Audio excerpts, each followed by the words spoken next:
j'ai découvert ce chant dans le film de Tony Gatliff, Swing, Mmh.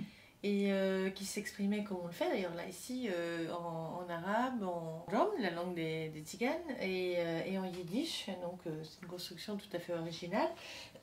Et puis un jour, alors que j'étais justement en train de monter ce qu'on avait fait dans un concert, je me suis retrouvée avec des musiciens qui venaient d'Iran, d'Arménie, d'autres qui étaient kurdes, etc. Et tous, en entendant ce chant, se sont mis à chanter dans leur langue. Alors je me suis dit, oh là, c'est très très bizarre. Mais alors, qui a écrit ce chant? Personne n'a été capable de me répondre.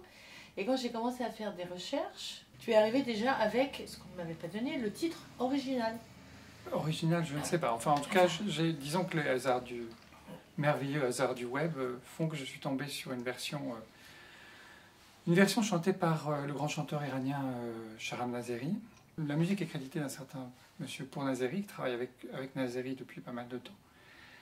Et pour le texte, pas grand-chose. Tout le disque de Nazeri dans lequel s'insère ce chant, qui existe en version lente, ça c'est nouveau, et aussi dans la version rapide, avec le même rythme que dans le film Swing de Tony Gatliff, mais il y a aussi donc cette magnifique version lente.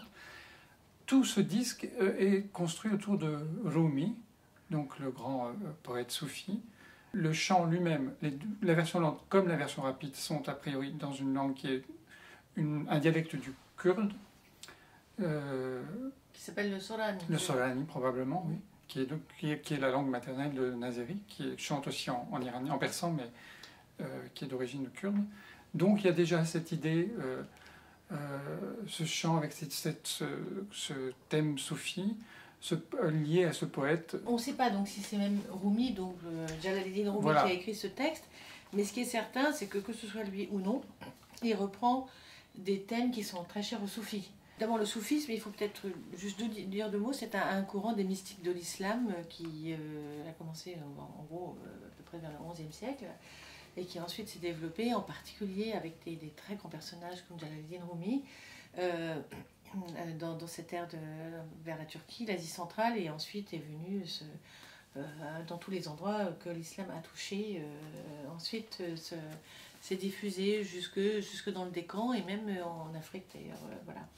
Donc c'est une approche de l'islam qui est non pas orthodoxe mais hétérodoxe, puisque c'est comme ça qu'on l'appelle, c'est-à-dire que c'est un islam qui ne suit pas les règles édictées par les orthodoxes, qui interdisent la pratique de la musique, de la danse ou de toute autre forme de stimulant pour s'adresser à Dieu dans un élan d'amour passionné. Au contraire, la majorité de confrères soufis utilisent ce vecteur de la danse, enfin ces vecteurs de la danse, de la poésie et du chant pour s'adresser à Dieu. Et pour exprimer leur amour fou, leur amour absolu, qu'on appelle le ishq ou qu'on appelle le eshq selon les régions, et un mot qui vient d'ailleurs d'un mot persan qui s'appelle asher, c'est très, très joli, qui désigne une racine qui pousse dans le désert et qui s'enroule autour d'une pierre, et qui, plus elle pousse en haut, plus elle descend, et plus elle s'enroule sur l'objet aimé. Donc c'est ça l'amour absolu, c'est quelque chose qui s'enfonce et qui pousse. Et donc c'est de cet amour absolu qu'il est question là-dedans, et pour le partager, les soufis utilisent beaucoup, parce qu'ils s'abandonnent complètement à l'amour de Dieu, qu'on appelle aussi souvent le bien-aimé. Ils utilisent beaucoup cette imagerie que les orthodoxes n'aiment pas beaucoup, qui est celle de l'ivresse. Et la coupe de la connaissance va être remplie par le vin de la connaissance qui mène à l'ivresse, donc à l'amour absolu de Dieu par un personnage qui s'appelle Sori, c'est son nom, les chansons. Et en général, voilà, les amis, puisque c'est comme ça que les soufis qui se réunissent se nomment les uns avec les autres. Les amis se réunissent lors d'un saman, c'est-à-dire une réunion d'audition sacrée, pour s'enivrer de l'amour de Dieu, voilà, ou dans l'abandon de la danse, que vous connaissez les derviches tourneurs, ou dans l'abandon du chant, etc. Et donc là, il est question de venir partager la coupe de l'amour, de s'enivrer à cet amour, et de remplir son âme de cet amour, etc. Et d'approcher grâce à cette ivresse ce mystère de l'unicité, de l'unique.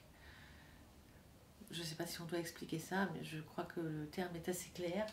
C'est-à-dire que Dieu est un, que tout est en Dieu, Et c'est ce que les soufis célèbrent dans toute émanation de la vie ou de l'esprit. Et voilà, et c'est pour ça qu'on a appelé ce chant le chant de la paix, parce qu'il s'agit de boire ensemble à quelque chose qui doit amener à un partage de l'amour absolu entre frères.